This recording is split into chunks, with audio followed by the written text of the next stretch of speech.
Fireside Tales with Wolfgang. Episode 12. Originally broadcast on GWC Productions YouTube channel, CAPS Media Television Channel 6, KPPQ LP Ventura at 104.1 FM, and on the KPPQ Podcast Network. Greetings and salutations. I'm Hunter Ackerman, here to read some classic literature for you and my beastly feline companion Wolfgang. So Wolfus, what do you want to hear? This is The Walrus and the Carpenter. God, I love this poem. The sun was shining on the sea. Shining with all his might, he did his very best to make the billows smooth and bright. And this was odd because it was the middle of the night. The moon was shining sulkily because she thought the sun had got no business to be there after the day was done. "It's very rude of him," she said, "to come and spoil the fun." The sea was wet as wet could be. The sands were dry as dry. You could not see a cloud because no cloud was in the sky. No birds were flying overhead. There were no birds to fly. The walrus and the carpenter were walking close at hand. They wept like anything to see such quantities of sand. "If only this were cleared away," they said, "it would be grand. If 7 maids with 7 mops swept it for half a year, did you suppose," the walrus said, "that they could get it clear?" "I doubt it," said the carpenter, and shed a bitter tear. "Oh, oysters, come and walk with us," the walrus did beseech. "A pleasant walk, a pleasant talk, along the briny beach. We cannot do with more than 4 to give a hand to each." The eldest oyster looked at him, but never a word he said. The eldest oyster winked his eye and shook his heavy head, meaning to say he did not choose to leave the oyster bed. But 4 young oysters hurried up, all eager for the treat. Their coats were brushed, their faces washed, their shoes were clean and neat, and this was odd because, they hadn't any feet. 4 other oysters followed them, and yet another 4. And thick and fast they came at last, and more and more and more, all hopping through the frothy waves and scrambling to the shore. The walrus and the carpenter walked on a mile or so, and then they rested on a rock conveniently low, and all the little oysters stood and waited in a row. "The time has come," the walrus said, "to talk of many things. Of shoes and ships and sealing wax, of cabbages and kings, and why the sea is boiling hot, and whether pigs have wings." But wait a bit," the oysters cried, "before we have our chat, for some of us are out of breath and all of us are fat." "No hurry," said the carpenter, and they thanked him much for that.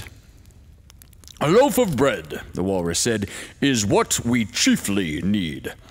Pepper and vinegar besides are very good indeed. Now, if you are ready, oysters dear, we can begin to feed."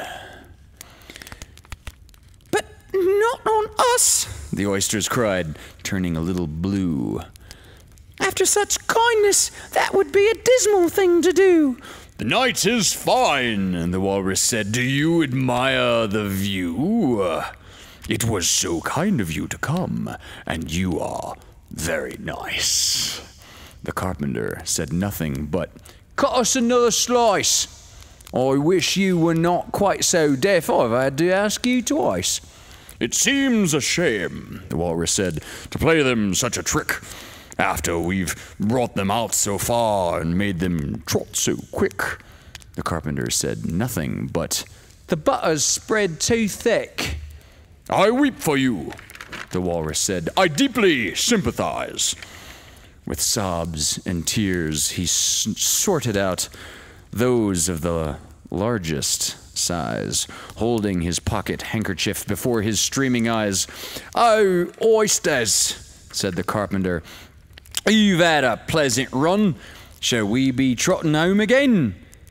But answer came there none, and this was scarcely odd, because they'd eaten every one. His first short story is by H.H. Munro, who wrote under the pen name Saki. I've read a couple of Saki's short stories on these Fireside Tales so far. One was Through the Open Window, or excuse me, The Open Window. And I think the first Fireside Tales that diverged from purely Edgar Allan Poe covered a Saki story called Sredni Vashtar. So Tobuumori is a short story by Saki. Saki is, despite the Japanese rice wine sound of his name, the guy is more British than blood pudding. I mean, he is, everything he writes just drips with all things British. Axminster. Axminster is a brand name for stupidly expensive hand-woven carpets and rugs that goes back a couple hundred years, apparently. And so saying Axminster is like saying Kleenex. They mean tissues. They just mean a really, really expensive type of carpet or rug here. All right.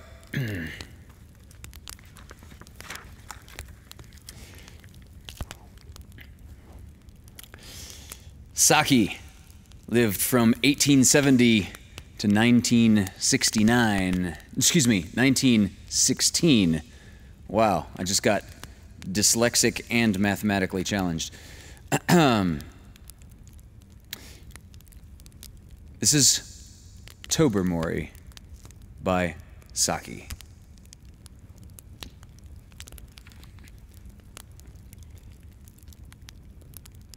It was a chill, rain-washed afternoon of a late August day, that indefinite season when partridges are still in security or cold storage and there's nothing to hunt, unless one is bounded on the north by the Bristol Channel, in which case one may lawfully gallop after fat red stags. Lady Blemley's house party was not bounded on the north by the Bristol Channel, hence there was a full gathering of her guests round the tea table on this particular afternoon. And in spite of the blankness of the season and the triteness of the occasion, there was no trace in the company of that fatigued restlessness, which means a dread of the pianola and a subdued hankering for auction bridge. The undisguised, open-mouthed attention of the entire party was fixed on the homely, negative personality of Mr. Cornelius Appin.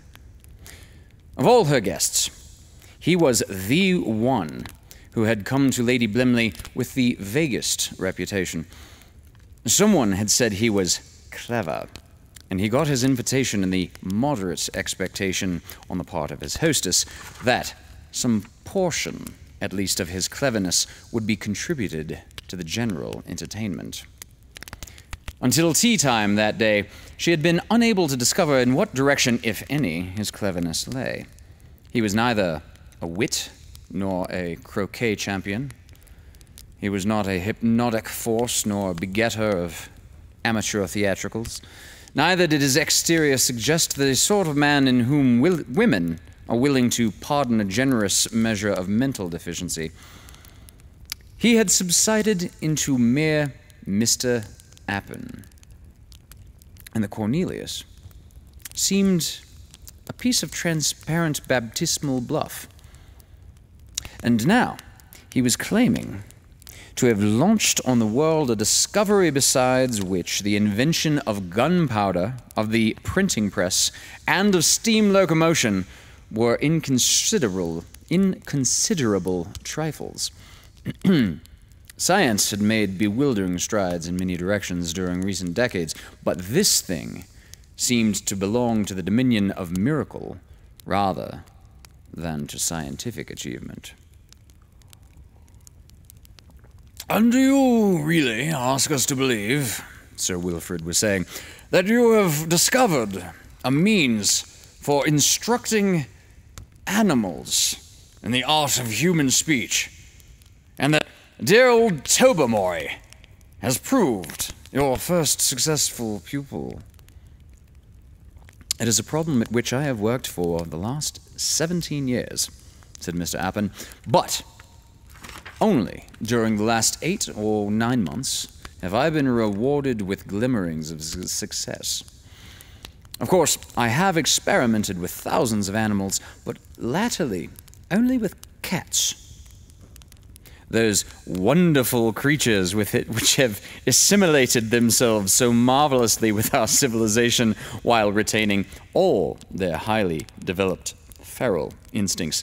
Here and there, among cats, one comes across an outstanding, superior intellect, just as one does among the ruck of human beings, and when I made the acquaintance of Tobuumori a week ago, I saw at once that I was in contact with a beyond cat of extraordinary intelligence. I had gone far along the road to success in recent experiments with Tobuumori, as you call him. I have reached the goal."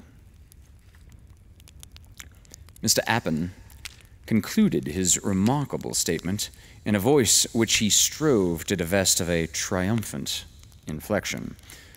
No one said rats, which would basically translate to bullocks or crap or bullshit. No one said rats, though Clovis's lips moved in a monosyllabic contortion which probably invoked those rodents of disbelief. "And you mean to say," asked Miss Retzker, after a slight pause, "that you have taught Tobuumori to say and understand easy sentences of one syllable?" "My dear Miss Retzker," said the woodworker patiently, "I'm not a woodworker. I'm a wonder worker. And one teaches little children and savages and backwards adults in that piecemeal fashion when one has once solved the problem of making a beginning with an animal of highly developed intelligence. One has no need for those halting methods. Tobuumori can speak our language with perfect correctness." This time, Clovis very distinctly said, "Beyond rats." Sir Wilfrid was more polite, but equally skeptical. "Hadn't we better have the cat in and judge for ourselves?" suggested Lady Blemley. Sir Wilfrid went in search of the animal, and the company settled themselves down to the languid expectation of witnessing some more or less adroit drawing-room ventriloquism. Wolfgang, as I've said recently, is quite the ventriloquist. However, you don't want to see where he has to stick his paw. In a minute, Sir Wilfrid was back in the room, his face white beneath its tan and his eyes dilated with excitement. "By Gad, it's true!" His agitation was unmistakably genuine, and his hearers started forward in a thrill of awakened interest. Collapsing into an armchair, he continued breathlessly, "I found him dozing in the smoking room and called out to him to come for his tea. He blinked at me in his usual way, and I said, 'Come on, Toby, don't keep us waiting, old chap.' And by Gad, he drawled out, in a most horribly natural voice, that he'd come in when he dashed well pleased. I nearly jumped out of my skin." Appin had preached to absolutely incredulous hearers. Sir Wilfrid's statement carried instant conviction. A Babel-like chorus of startled exclamation arose, amid which the scientist sat mutely enjoying the first fruit of his stupendous discovery. In the midst of the clamor, Tobuumori entered the room and made his way with velvet tread and studied unconcern across to the group seated round the tea table. A sudden hush of awkwardness and constraint fell on the company. Somehow, there seemed an element of embarrassment in addressing on equal terms a domestic cat of acknowledged dental ability. "Will you have some milk, Tobuumori?" asked Lady Blemley in a rather strained voice. "I don't mind if I do," was the response, couched in a tone of even indifference. A shiver of suppressed excitement went through the listeners, and Lady Blemley might be excused for pouring out the saucerful of milk rather unsteadily. I'm afraid I've spilt a good deal of it," she said apologetically. "After all, it's not my Axminster," was Tobuumori's rejoinder. Another silence fell on the group. Then Miss Reska, in her best district visitor manner, Miss Reska, in her best district visitor manner, asked if the human language had been difficult to learn. Tobuumori looked squarely at her for a moment, then fixed his gaze serenely on the middle distance.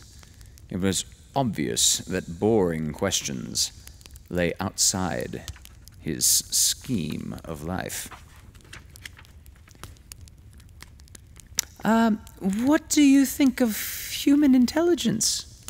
asked Maven, quite lamely. Of whose intelligence in particular?" asked Tobuumori coldly. Well, mine, for instance," said Maven, with a feeble little laugh. "You put me in an embarrassing position," said Tobuumori, whose tone and attitude certainly did not suggest a shred of embarrassment.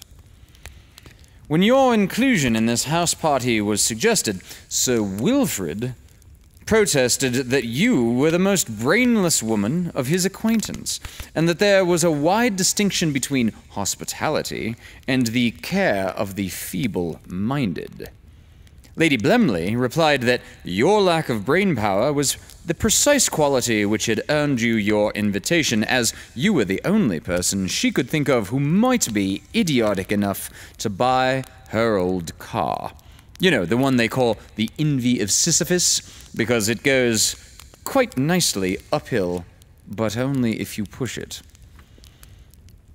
Lady Blemley's protestations would have had greater effect if she had not casually suggested to Mavis, only that morning, that the car in question would be just the thing for her down at her Devonshire home. Major Barfield plunged in heavily to effect a diversion. "How about your carryings-on with the tortoise-shell puss up at the stables, eh?" The moment he had said it, everyone realized the blunder. "One does not usually discuss these matters in public," said Tobuumori frigidly. "From a slight observation of your ways since you've been in this house, I should imagine you'd find it inconvenient if I were to shift the conversation onto your own little affairs." The panic which ensued was not confined to the Major. Would you like to go and see if Cook has got your dinner ready?" suggested Lady Blemley hurriedly, affecting to ignore the fact that it wanted at least 2 hours to Tobuumori's dinner time. "Thanks," said Tobuumori. "Not quite so soon after my tea. I don't want to die of indigestion. Cats have 9 lives, you know, said Sir Wilfrid heartily. Possibly, answered Tobuumori, but only 1 liver. Adelaide, said Mrs. Coronet, do you mean to encourage that cat to go out and gossip about us in the servants' hall? The panic had indeed become general. A narrow ornamental balustrade ran in front of the most bedroom windows at the towers, and it was recalled with dismay that this had formed a favorite promenade for Tobuumori at all hours, whence he could watch the pigeons and heaven knew what else besides. If he intended to become reminiscent in his present outspoken strain, the effect would be something more than disconcerting. Mrs. Coronet, who spent much time at her dressing table, and whose complexion was reputed to be of a nomadic, though punctual, disposition, looked as ill at ease as the Major. Miss Scrawwyn, who wrote fiercely sensuous poetry and led a blameless life, merely displayed irritation. If you are methodical and virtuous in private, you don't necessarily want everyone to know it. Bertie Van Ton, who was so deprived at 17 that he had long ago trying to be any worse, turned up a dull shade of gardenia white, but he did not commit the error of dashing out of the room like Odo Finsbury, a young gentleman who was understood to be reading for the church and who was possibly disturbed at the thought of scandals he might hear concerning other people. Clovis had the presence of mind to maintain a composed exterior. Privately, he was calculating how long it would take to procure a box of fancy mice through the agency of Exchange and Mart as a species of hush money.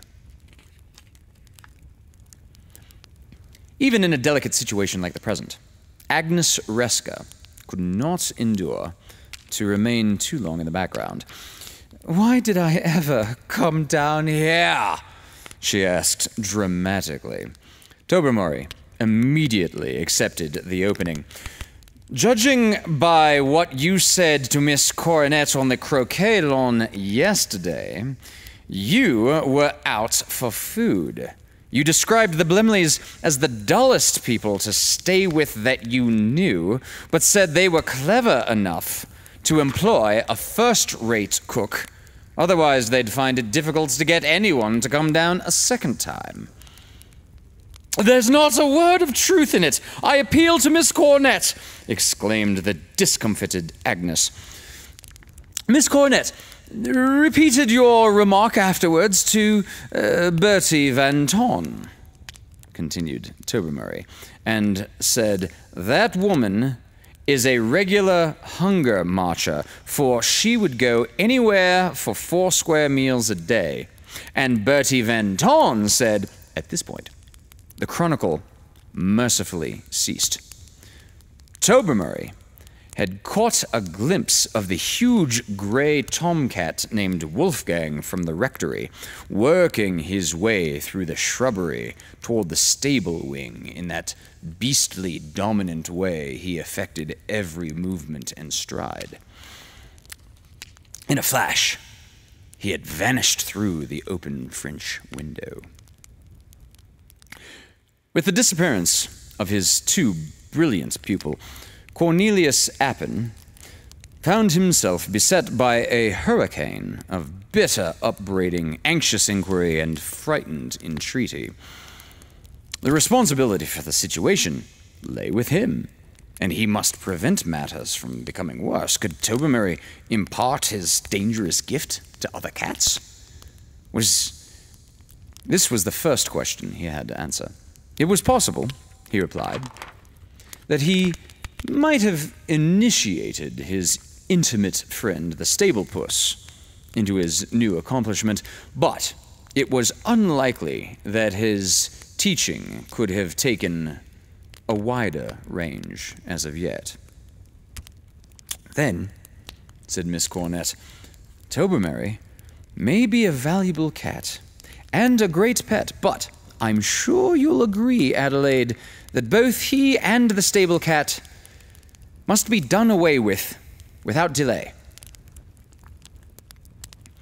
"You don't suppose I've enjoyed the last quarter of an hour, do you?" said Lady Blemley bitterly. "My husband and I are very fond of Tobuumori. At least, we were before this horrible accomplishment was infused into him. But now, of course, the only thing is to have him destroyed as soon as possible."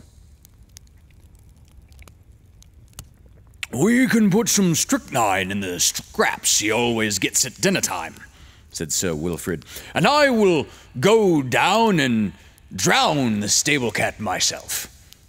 The coachman will be very sore at losing his pet, but I'll say a very catching form of mange has broken out in both cats, and we're afraid of it spreading to the kennels."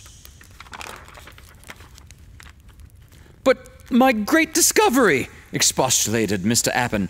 "After all my years of research and experiment—" "You can go and experiment on the shorthorns at the farm who are under proper control," said Mrs. Coronet, "or the elephants at the zoological gardens. They're said to be highly intelligent, and they have this recommendation that they don't come creeping about our bedrooms and under chairs, eavesdropping, and so forth." An archangel ecstatically proclaiming the millennium and then finding that it clashed unpardonably with Henley would have been indefinitely postponed could hardly have felt more crestfallen than Cornelius Appin at the reception of his wonderful achievement. Public opinion, however, was against him. In fact, had the general voice been consulted on the subject, it is probable that a strong minority vote would have been in favor of including him in the strychnine diet as well. Defective train arrangements and a nervous desire to see matters brought to a finish prevented an immediate dispersal of the party, but dinner that evening was not a social success. Sir Wilfrid had had rather a trying time with the stable cat, and subsequently with the coachman. Agnes Resker ostentatiously limited her to repast to a morsel of dry toast, which she bit as though it were a personal enemy, while Mavis Pellington maintained a vindictive silence throughout the meal. Lady Blemley kept up a flow of what she hoped was conversation, but her attention was fixed on the doorway. A plateful of carefully dosed fish scraps was in readiness on the sideboard. But sweets and savory and dessert went their way, and no Tobuumori appeared, either in the dining room or in the kitchen. The sepulchral dinner was cheerful compared with the subsequent vigil in the smoking room. Eating and drinking had at least supplied a distraction and cloak to the prevailing embarrassment. Bridge was out of the question in the general tension of nerves and tempers, and after Odo Finsbury had given a lugubrious rendering of Melisande in the Wood to a frigid audience, music was tacitly avoided. At 11, the servants went to bed, announcing that the small window in the pantry had been left open as usual for Tobuumori's private use. The guests read steadily through the current batch of magazines and fell back gradually on the badminton library and bound volumes of Punch. Lady Blemley made periodic visits to the pantry, returning each time with an expression of listless depression which forestalled questioning. At 2 o'clock, Clovis broke the dominating silence. "He won't turn up tonight. He's probably in the local newspaper office at the present moment, dictating the first installment of his reminiscences. Lady What's-Her-Name's book won't be in it. It will be the event of the day." Having made his contribution to the general cheerfulness, Clovis went to bed. At long intervals, the various members of the house party followed his example. The servants, taking round the early tea, made a uniform announcement in reply to a uniform question. Tobuumori had not returned. Breakfast was, if anything, a more unpleasant function than dinner had been, but before its conclusion the situation was relieved. Tobuumori's corpse was brought in from the shrubbery, where a gardener had just discovered it. From the massive bites on his throat and the gray fur which coated his claws, it was evident that he had fallen in unequal combat with the beastly tomcat Wolfgang from the rectory. By midday, most of the guests had quitted the towers, and after lunch, Lady Blimley had sufficiently recovered her spirits to write an extremely nasty letter to the rectory about the loss of her valuable pet. Tobuumori had been Appin's one successful pupil, and he was destined to have no successor. A few weeks later, an elephant in the Dresden Zoological Garden, which had shown no previous signs of irritability, broke loose and killed an Englishman who had apparently been teasing it. The victim's name was variously reported in the papers as Appin and Eppelin, but his front name was faithfully rendered Cornelius. "If he was trying German irregular verbs on the poor beast," said Clovis, "he deserved all he got." The party was ruined. It should have been like this world-renowned phenomenon of, oh my god, we've got a talking cat. But instead they were so they were so caught up in the discovery of what horrible two-faced people they actually were about each other, their friends. The name of the story was Tobuumori. That's the actual name by Saki, who, ironically, Saki's actual name is H.H. Munro.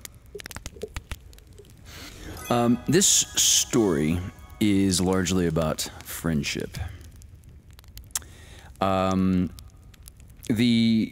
thing to know going in is that Kipling lived from 1865 to 1936, so I'm not certain when this story specifically takes place, but it's probably, let's say this is probably in the late-ish 1800s. So the important thing to know is that it takes place in colonial India. So you've got like white, very British plantation owners and local Indian workers, and a lot of the animal labor came from elephants. This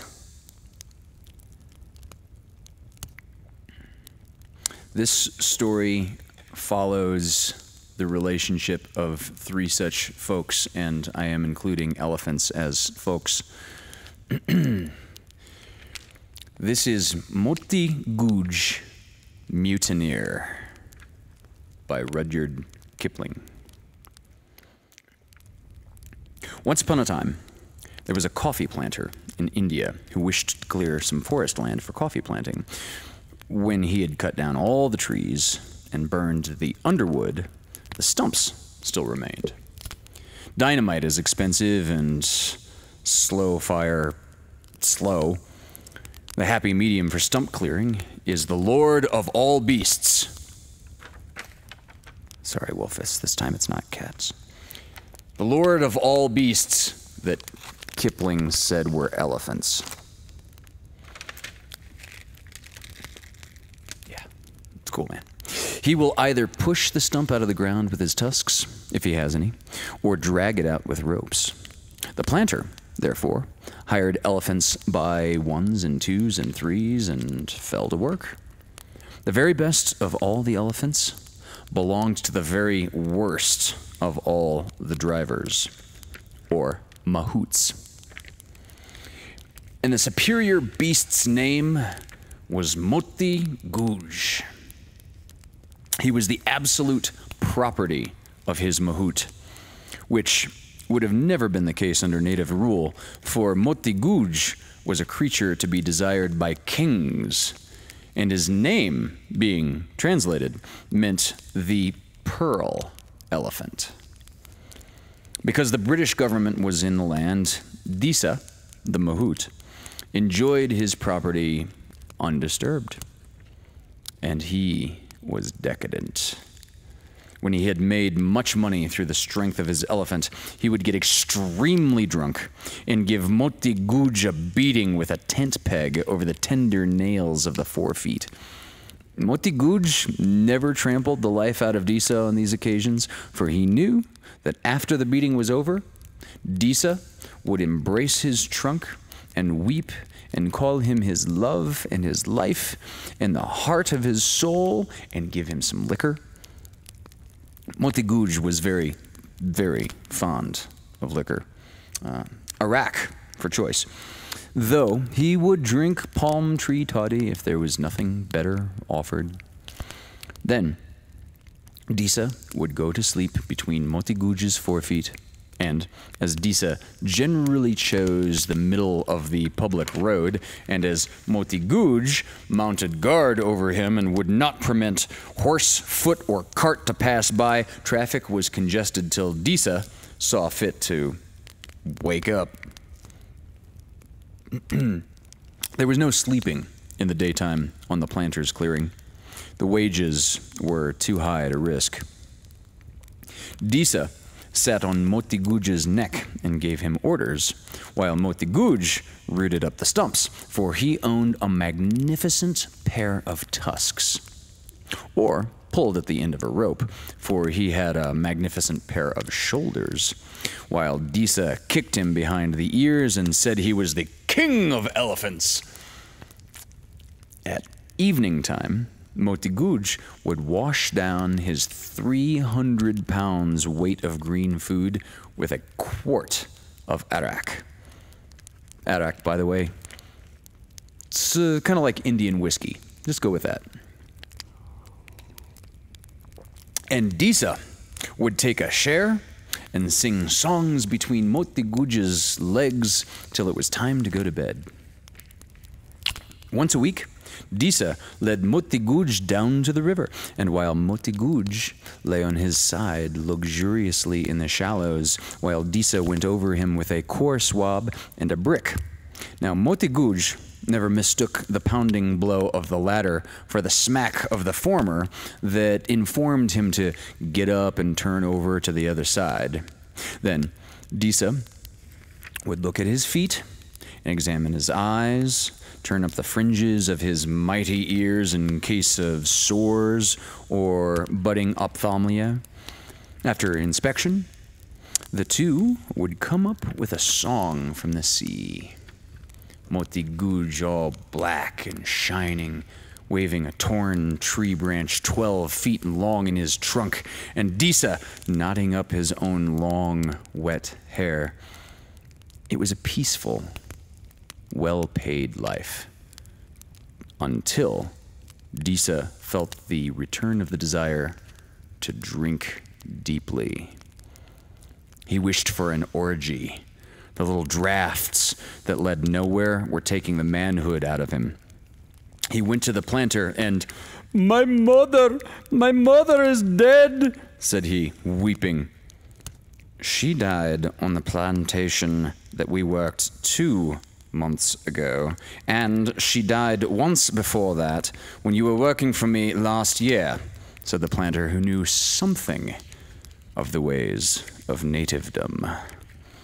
Then it is my aunt, and she was just the same as a mother to me, said Disa, weeping more than ever. She has left 18 small children entirely without bread, and it is I who must fill their stomachs, said Disa, beating his head on the floor dramatically. Who brought you the news? Said the planter. The post, said Disa. There hasn't been a post here for the past week. Now, get back to your lines. A devastating sickness has fallen on my village, and all my wives are dying, yelled Disa, really in tears this time. I will call to Chihun, who comes from Disa's village, said the planter. Chihun, how's this man a wife? He, said Chihun. No, not a woman of our village would look at him. They'd sooner marry the elephant, Chihun snorted. Disa wept and bellowed. You will get into some more trouble in a minute, said the planter. Go back to your work. Now I will speak heaven's truth, gulped Disa with an inspiration. I haven't been drunk for 2 months. I desire to depart in order to get properly drunk, far off and distant from this heavenly plantation. Thus, I shall cause no trouble. A flickering smile crossed the planter's face. Disa, said he, you've spoken the truth. Eventually. And I'd give you leave on the spot if anything could be done with Motte Gouge while you're away. You know that he will only obey your orders. May the light of the heavens live 40,000 years. I shall be absent but 10 little days. After that, upon my faith and honor and soul, I return. As to the inconsiderable interval, have I the gracious permission of the heaven-born to call up Motte Gouge? Permission was granted, and, in answer to Disa's shrill yell, the lordly tusker swung out of the shade of a clump of trees where he had been squirting dust over himself till his master should return. O light of my heart, protector of the drunken, mountain of might, give ear, said Disa, standing in front of him. Motte Gouge gave ear and saluted with his trunk. I am going away, said Disa.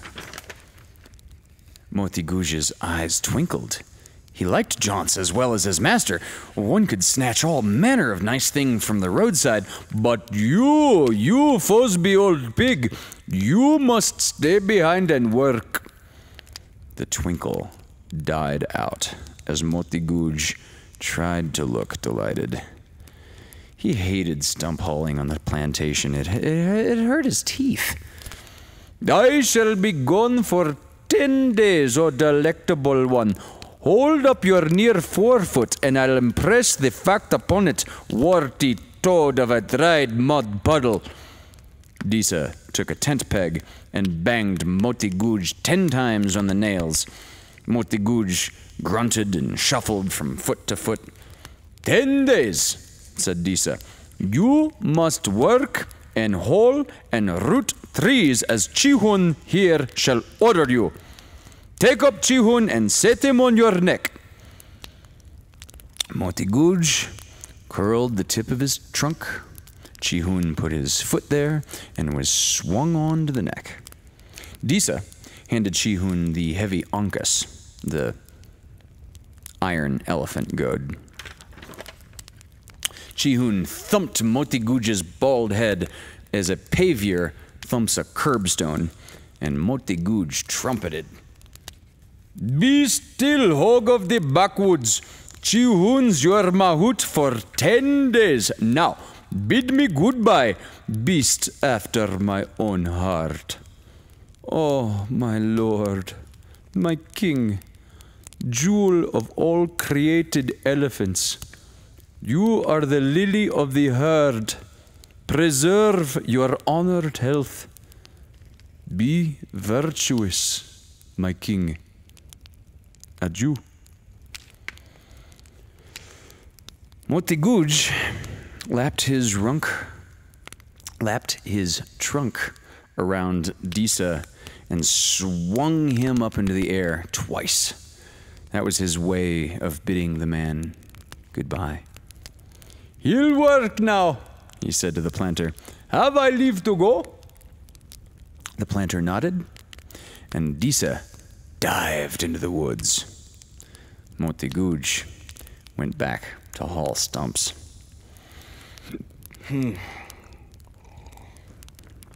Chi-Hoon was very kind to him, but he felt unhappy and forlorn, notwithstanding. Chi-Hoon gave him balls of spices and tickled him under the chin, and Chi-Hoon's little baby cooed to him after work was over, and Chi-Hoon's wife called him a darling. But Motte Gouge was a bachelor by instinct, as Disa was. He did not understand the domestic emotions. He wanted the light of his universe back again. The drink and drunken slumber, the savage beatings and the savage caresses. Nonetheless, he worked well, and the planter wondered. Disa had vagabonded along the roads till he met a marriage procession of his own caste, and drinking, dancing, and tippling had drifted past all knowledge of the lapse of time. The morning of the 11th day dawned, and there returned no Disa. Motte Gouge was loosed from his ropes for the daily stent. He swung clear, looked around, shrugged his shoulders, and began to walk away as one having business elsewhere.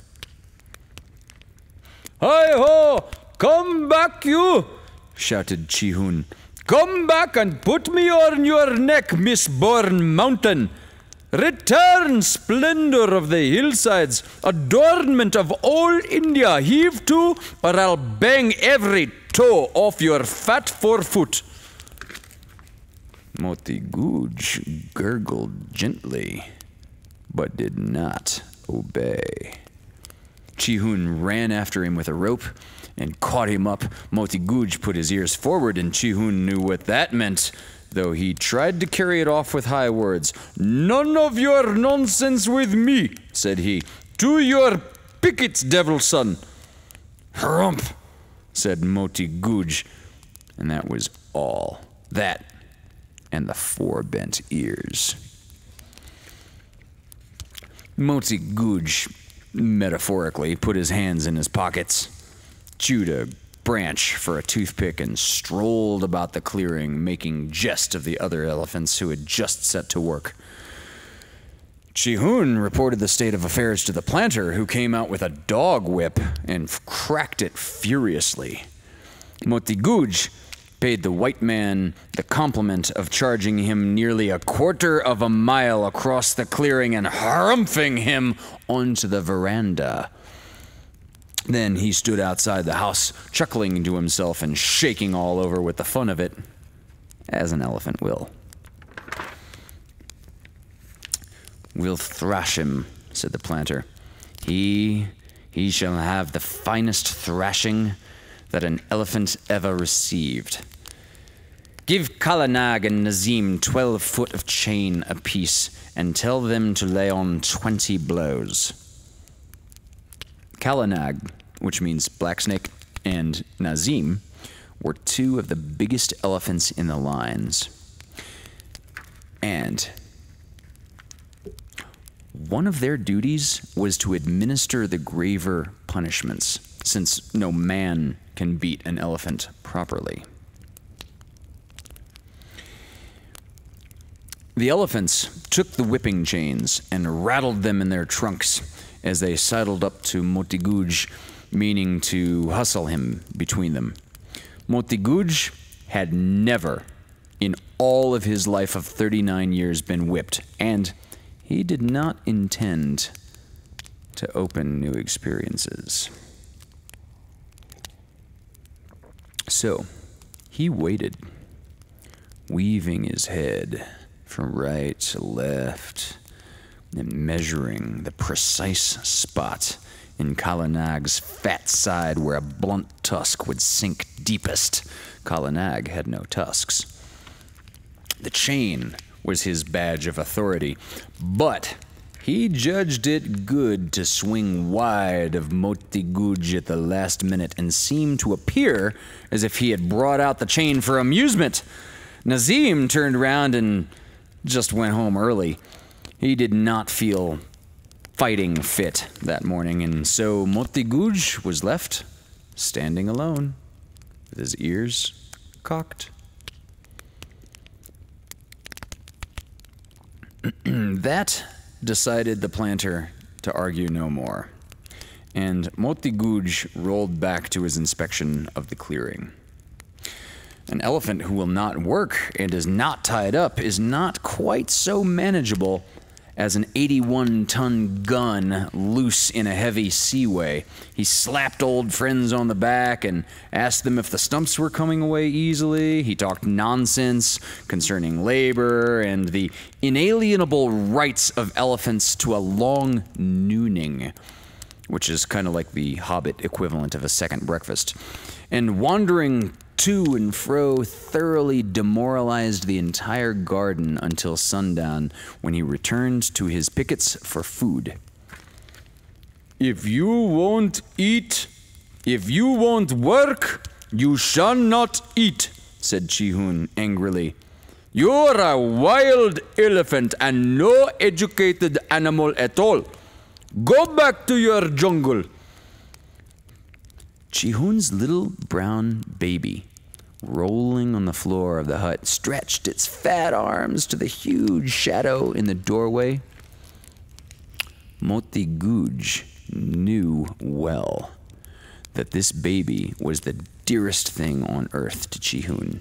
He swung out his trunk with a fascinating crook at the end, and the little brown baby threw itself shouting upon it.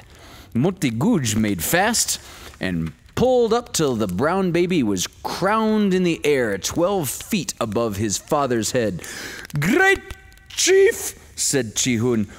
Flour cakes of the best, 12 in number, 2 feet across and soaked in rum shall be yours on the instant. And 200 pounds weight of fresh cut young sugar cane therewith, then only to put down safely that insignificant brat who is my heart and who is my life to me.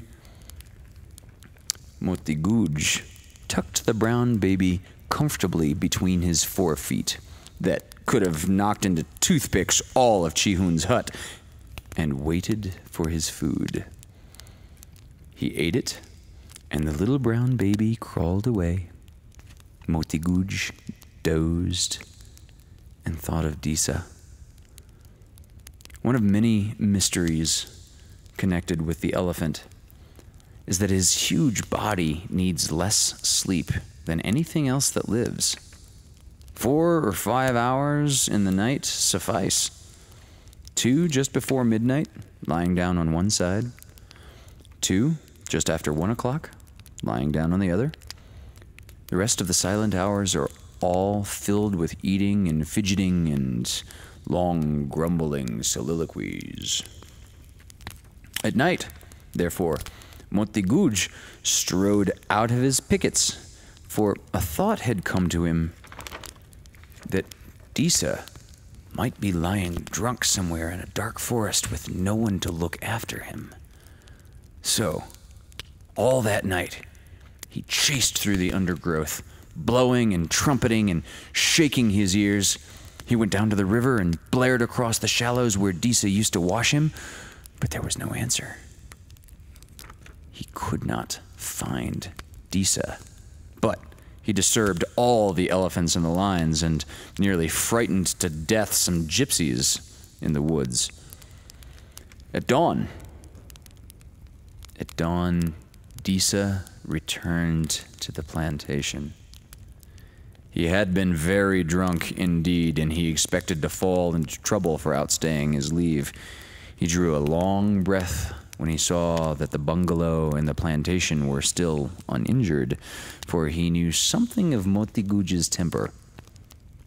And he reported himself with many lies and salams. Motte Gouge had gone to his pickets for breakfast. His night exercise had made him hungry. "Call up your beast," said the planter. And Disa shouted in the mysterious elephant language that some mahouts believe came from China at the birth of the world when elephants and not men were masters. Motte Gouge heard, and he came. Elephants do not gallop. They move from spots at varying rates of speed. If an elephant wished to catch an express train, he could not gallop. But he could catch the train. Thus, Motte Gouge was at the planter's door almost before Chihun noticed that he had left his pickets. He fell into Disa's arms, trumpeting with joy, and the man and beast wept and slobbered over each other and handled each other from head to heel to see that no harm had befallen. "Now we will get to work," said Disa. "Lift me up, my son, and my joy." Motte Gouge swung him up, and the two went to the coffee clearing to look for irksome stumps. The planter was too astonished to be angry. Thank you for joining us for this episode of Fireside Tales with Wolfgang. To view more of my work, check out my YouTube channel at Hunter's Acoustic Cabin. Directed by Hunter Ackerman. Endorsed by Wolfgang Beastly. Produced by GWC Productions. Originally broadcast on GWC Productions' YouTube channel, CAPS Media Television Channel 6, KPPQ LP Ventura at 104.1 FM, and on the KPPQ Podcast Network.